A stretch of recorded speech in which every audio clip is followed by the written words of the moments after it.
Griselda Blanco was born February 15, 1943 in Cartagena, Colombia, which is the Caribbean coast.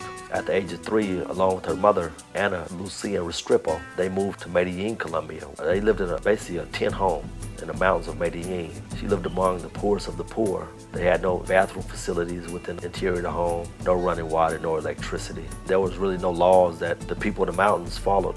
Many South American countries are very accustomed to extreme violence. You have to go back many years into Colombia's history. The era of la violencia in Colombia. For 40 years, there were massacres.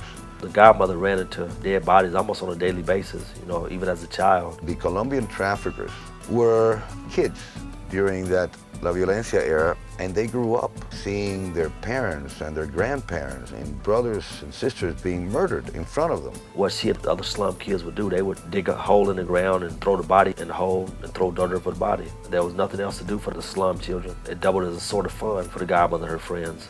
It is not a good way for a child to grow. And these slum children, they had access to guns. And rather than die, they're going to commit crimes to eat. So what they would do, they would go around recruiting other kids, to join in various causes. Griselda was 11 years old at the time.